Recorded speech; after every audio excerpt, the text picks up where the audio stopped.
In this video, we're going to talk about how do we define a matrix A times a vector x. Okay, so I want to begin with the definition that we actually first saw in the last section. So if I let A be a matrix, which has columns A1, A2, up until AN, so those are column vectors. And if those vectors are in Rm, which means they have m entries, that means this matrix is m rows. This is the number of rows, and n columns. So n is the number of columns. So there are n column vectors. Okay, so we'll let x now be a vector, a column vector, with entries x1 up until xn. And I should add that this is a vector in Rn, because it has n entries. So then I'm going to define what it means to multiply the matrix A. So here's A in terms of its columns, times the vector x, and here's the vector x in terms of its entries. So the definition is, what we do is, we take each of the columns of A, so the first column of A, A1, multiply by the first entry of x, x1. So that gives me this term here, the x1 times A1. And I keep going like that, taking each successive column of A and multiplying it by each successive column of, entry of x, until I get to the last column of A, which is AN, and then multiply that by the last entry of x, which is xn. So that's giving me this term right here. So in other words, A times x multiplying a matrix A times a vector x gives us a linear combination of the columns of A where the weights are the entries of the vector x. So the weights are the x1 up to xn. Those are the coefficients in this linear combination, aka the weights of the linear combination. Okay, so let's do an example. Let's compute the following product. So I have this matrix, so think of this as like my matrix A here, and then times this vector, think of this as my vector x. Okay, so the first way we can compute this product is by using this definition, by thinking of this as a linear combination of the columns of the matrix. So specifically what I do is I take the first entry of x, which is 5, multiply that by the first column vector of A, so that's 0, 2. And then I take the second entry of x, which is negative 1, multiply that by the second column of A, which is negative 3, 1. And I keep going like this. So the next entry of x is 2, positive 2. And we multiply that by the third column of A, which is 5, 4. Okay, and then I need to work out what this is. So if I multiply in the 5 into the first vector, I get 0, 10. If we distribute the negative 1 into the second vector, I'll get plus positive 3, negative 1. And if I distribute 2 into the third vector, I'll get plus 10, 8. And then adding these numbers together, so 0 plus 3 plus 10, that is 13. And then 10 minus 1 is 9, plus 8 is 17. Okay, so this matrix A times this vector x gives me this vector 13, 17. Okay, so notice that because we are taking a linear combination of the columns of A, and the columns of A each have 2 entries, the end result also has 2 entries, because I'm just taking a linear combination of the columns of A, and each of them has 2 entries, so the result of that should have 2 entries. Okay, let's do another example. Actually, no, so one thing I want to observe about this. So it turns out that if I rewrite this a little bit, so I have this linear combination, if I just put this into, one vector, this is the same thing as writing, the first entry is 5 times 0, and then doing the product in the second vector, I would get, what would I get? I would get plus negative 1 times negative 3, and in the third vector, I would get plus 2 times the 5. And if I do the same thing for the second entry of my vector, so for all the bottom things, I'll get 5 times 2 plus negative 1 times 1, and then I'll get plus 2 times 4. Okay, so what I want to observe about this is there's actually another way I can compute this product. So this is method 2, and it's something called the row vector rule. So the actual name of this is not super important. What's important is knowing how it works in practice, so what the technique is. So another way I could multiply this matrix and this vector is I take the first entry of the vector, multiply by the first entry of the first row, and that's this 5, 0. Then I take the second entry of the vector, and I multiply that by the second entry of the first row. So that's this right here. Then I take the third entry of the vector, and I multiply that by the third entry of that first row. And that's this right here. So I'm getting, 5 times 0 plus -1 times 3 plus 2 times 5. So the same thing that I'd written above, but I'm just describing how I would get that systematically. So next what I do is I take those entries of my vector again, so the 5, the -1, and the 2, and I multiply them term by term with the next row. So now, let's switch to a different color actually. Now I'd multiply 5 by the 2, the first thing in the next row, and then the -1 by the 1, and then the 2 by the 4. So I multiply each of the entries of the vector by each of the entries in the next row, 1 by 1. And that's going to give me 5 times 2 plus -1 times 1 plus 2 times 4. But that's the same thing as what we've gotten before. This is going to simplify to 13, 17. So that's another way I can multiply a matrix times a vector. In practice, we usually do method 2. We usually, multiply each of the entries of our vector by each of the terms in the row sort of successively, and then add them together like this to get each of the entries in the result. We'll see a generalization of this in Chapter 2. In Chapter 2, we'll learn how to multiply a matrix by not just a vector, but in general by a matrix of any size. And we'll see a rule to do that that's really similar to this. Okay, let's do some more examples. So let's multiply this matrix times this vector. So let's first think about this using my linear combinations definition. So I would take the first entry of the vector, which is 5, multiply that by the first column vector, 0, 2. Then I would take the next entry of the vector, which is -1, multiply that by the second column, which is -3, 1. And then I would take the next entry of the vector, but wait, there isn't any other entry of the vector, so plus question mark times the next column vector, which is 5, 4. So that's a problem though, because I didn't have a third entry in my vector. There's nothing here. There's no third entry to multiply this third column by. As a result, we say that this product is undefined. We ran into that problem when trying to work out what it was.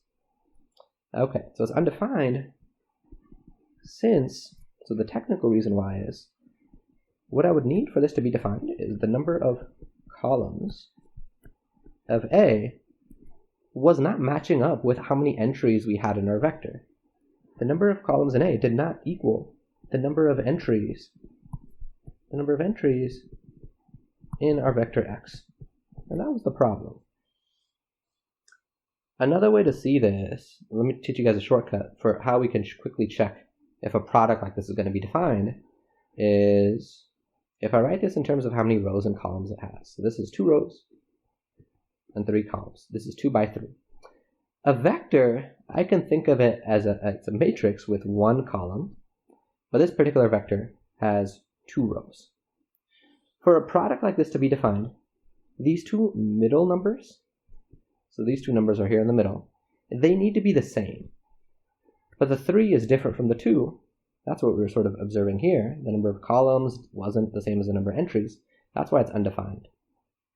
If I think about this for our first example up here, A has 2 rows and 3 columns. And this vector X has 3 rows, but only 1 column. So over here, the numbers written at the middle are the same, and it's going to be defined. Okay, so let's do one more example. One more example like this, multiplying a matrix times a vector. So this one I'd like you guys to try. Pause the video for about 1 minute and try to work out what this product is. Okay, So hopefully you guys have done that. Hopefully it's a positive video and thought about it. I'm going to go ahead and just write out the answer now. So I'm going to do the first row quickly, but then the other two rows I'll do, the first row slowly, the other two rows quickly. So if I use my row, if I use sort of my row vector rule, I'll do the 3 times the 1, the 0 times the -2, the 7 times the 1 for the topmost entry. So that'll be 3 times the 1 plus 0 times the -2 plus 7 times the 1. Okay. And then if I do the same type of thing for the other two rows, I'm just going to write these really quick. Okay, so I've gone ahead and filled in those other rows. So hopefully you guys can check that this is correct. And if I add these together, so on the top I get 3 plus 0 plus 7, which is 10. And the second entry I get 0 plus 35, which is 35. The last entry I get 0 plus 0 minus 7, that's a -7. And that's my end result right there. That's what I get when I multiply this matrix times that vector. Sorry, this matrix times that vector. Alrighty, let's do another example. Okay, so this is example 2. In part A, let's write this linear system in vector form and then in matrix form. There's one typo that I'm realizing about this. I wanted this to be a straight up system of linear equations. Sorry, didn't mean for there to be a vector there. We're going to put some vectors in when we write this thing in vector form. And then also when we write it in matrix form. Okay, so in vector form, what I would get is, I would have, for this sort of first column, I can sort of factor an x1 out, and then be left with a 6, a 4, and a 1. From the second column, I can factor out an x2, and then multiply that by the vector with their coefficients. So the -1, the 3, the 7. And then this is going to be equal to the right-hand side now if I put that into a vector. So now is 9, -5, 20. And then that's it. That's what it looks like when I write this system in vector form. In matrix form, what I do is I rewrite this linear combination as a matrix times a vector. So these two column vectors, they become the columns in my matrix. So the first column is 6, 4, 1. The second column is -1, 3, 7. And then I'm multiplying those columns by the vector whose entries are x1 and x2. So that's just using the definition of a matrix times a vector. Okay, so on the right-hand side, I still have 9, -5, 20. Okay, so I think of this matrix as like my matrix A, and this vector here as my vector x. Okay, so that's just rewriting this in matrix form. So now, let's solve this system. To solve this system, I would write this as an augmented matrix. So I've gone ahead and done that. I've written it as augmented matrix. And now we got to row reduce this. We got to row reduce this thing to figure out what the solutions are. Okay, so in terms of computation, it's nicer if I have the 1 up at that top left corner if possible. I usually like to have the smallest number possible at this top left corner. So I'm going to swap row 1 with row 3. Okay, so if we do that, I'll get the 1, 7, -20 at the top. The second row stays the same, 4, 3, -5. But the third row is now 6, -1, 9. Okay.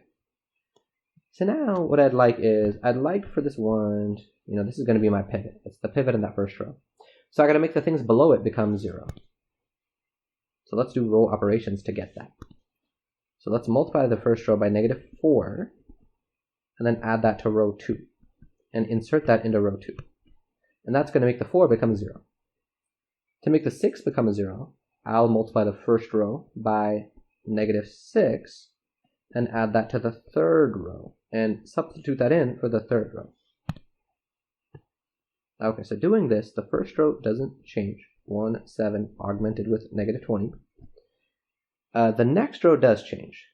The next row is going to become 0. When I multiply 7 times -4, I'll get -28. Added to 3 is -25. -4 times -20 is +80. Added to -5 is positive 75. Okay, so now for the third row, this is going to be a 0. Negative 6 times the 7 is a negative 42. Negative 42 added to negative 1 is a negative 43. Negative 6 times this negative 20 is positive 120. Added to 9 is 129. So we're getting some bigger numbers here. This is okay. We can still handle this. It turns out the second row and the third row can now each be divided by something. So the second row, I'll multiply by negative 1 over 25. Because if I do that, the negative 25 is going to turn into a 1. I can divide everything in the second row by 25 really easily. Okay, and I'll insert that into the second row. The third row, I can do the same thing, except with negative 1 over 43, and substitute that into the third row. So doing this, the first row is unchanged. It's 1, 7, negative 20. But the second row becomes 0, 1, negative 3 when I divide it by negative 25. The third row becomes 0, 1, negative 3 as well when I divide it by negative 43. Okay, but now it's super nice because the second and third rows are the same, so I can subtract them to make 1 become all zeros. So maybe I'll do R3 minus R2, subtracting them, and insert that into R3. And the reason I'm doing that is because I know this one is a pivot. The first non-zero thing now I see in the next row is this one. That's going to be a pivot. And I have to make the things below that one a 0. I have to make this one here become a 0. Alrighty, so the first two rows stay the same. 1, 7 with negative 20. 0, 1 with negative 3. But the third row becomes all zeros. That's nice. Okay, so at this point I could either start to write the equations out because this is an echelon form. And if I do that, I'll have to back substitute a little bit. So I'm going to just, for practice, get this into reduced echelon form, because if I do that, I won't have to back substitute. So to get this into reduced form, I need to make this 7 become a 0. So I'm going to add negative 7 times row 2, added to row 1, and insert that into row 1. Okay, so doing that, I'll get 1, 0, augmented with, so if I multiply this, negative 3 times negative 7, I'll get positive 21. Added to that negative 20 gives me just positive 1. Okay, the other rows stay the same. So 0, 0, 0. Okay, and now I'm good to write down the equation for each row. So for the first row, I'll get x1 equals 1. For the second row, I'll get x2 equals negative 3. So I have my solution at this point, and I can write it as a vector. So the vector x is 1, negative 3. And that is my solution. So that, zooming out a little bit, so zooming out even more, that is the solution to this system of equations here.